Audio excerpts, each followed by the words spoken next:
बंगाल के एक छोटे से गांव में माधव नाम के एक सरल हृदय और अत्यंत श्रद्धालु भक्त रहते थे। उनका जीवन बहुत साधारण था, पर उनकी भक्ति असाधारण थी।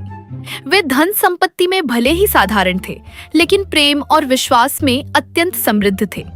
उनका एक अटल नियम था कि हर एकादशी पर वे पैदल चलकर जगन्नाथपुरी जाया करते थे। चाहे धूप हो, वर्षा हो या ठंडी हवा चल रही हो, वे अपने नियम से कभी पीछे नहीं हटते थे। पुरी पहुंचकर वे सबसे पहले समुद्र में स्नान करते, फिर भीगे वस्त्रों में ही फोल्डेड हैंड्स के साथ मंदिर की ओर बढ़ते। वे महाप्रसाद ग्रहण करते, दिन भर मंदिर परिसर में सेवा और भजन करते और रात को शयन आरती के बाद मंदिर के बाहर बैठकर मधुर स्वर में कीर्तन गाते। उनकी आवाज में इतना प्रेम और समर्पण होता कि राह चलते लोग भी ठहर जाते। उनके लिए यह यात्रा कोई बोझ नहीं थी, बल्कि उनके जीवन की सबसे बड़ी खुशी थी। समय का चक्र चलता रहा। धीरे धीरे माधव वृद्ध होने लगे। उनके बाल सफेद हो गए, कमर झुक गई और कदमों की रफ्तार धीमी पड़ गई।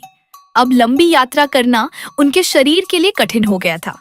पैरों में सूजन आ जाती, सांस जल्दी फूलने लगती, लेकिन उनके मन की भक्ति जरा भी कम नहीं हुई। वे कहते, जब तक प्राण है तब तक प्रभु के दर्शन जरूर करूंगा। उनकी यह दशा देखकर स्वयं महाप्रभु के हृदय में करुणा उमड़ पड़ी।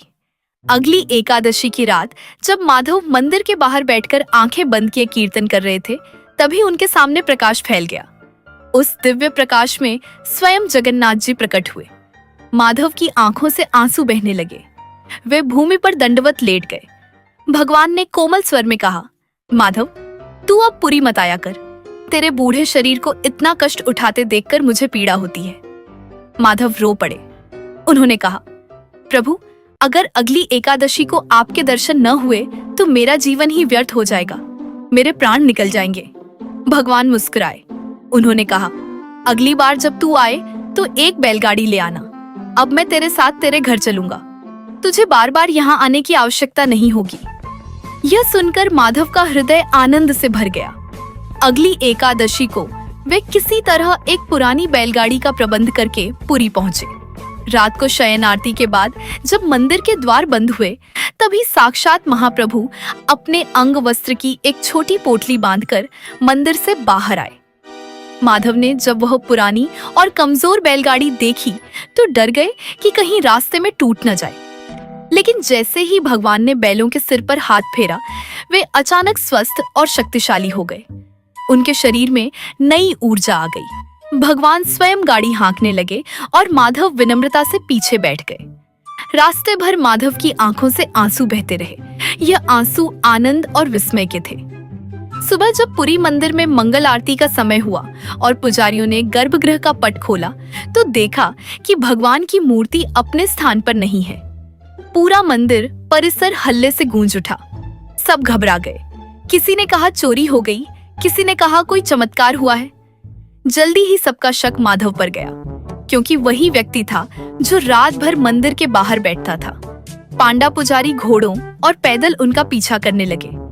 इधर भगवान ने माधव से कहा, मुझे कहीं छुपा दे ताकि वे तुझे कष्ट न दें। माधव ने एक तालाब के पास स्थित गुफा में प्रभु को छुपा दिया, लेकिन जल्दबाजी में भगवान की पीतांबरी का एक कोना बैलगाड़ी में ही रह गया। पुजारियों ने जब वह पीतांबरी देखी तो वे क्रोधित हो उठे। उन्होंने माधव को पकड़ लिया और मारने लगे। उसी क्षण तालाब की दिशा से दिव्य आवाज आई, उसे मत मारो, मैं स्वयं चलकर आया हूँ।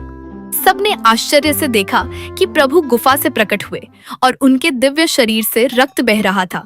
मानो जो चोट माधव को लगी थी, वही पीड़ा प्रभु को हो रही हो। यह दृश्य देखकर सबके हाथ कांपने लगे। पुजारियों को अपनी भूल का एहसास हुआ। वे प्रभु के चरणों में गिर पड़े और क्षमा मांगने लगे। उन्होंने कहा, प्रभु, यदि आप यहाँ से चले गए तो हमारा जीवन और गुजारा कैसे होगा? भगवान ने उन्हें परखने के लिए कहा, यदि तुम चाहो तो मेरे भार के बराबर सोना ले लो।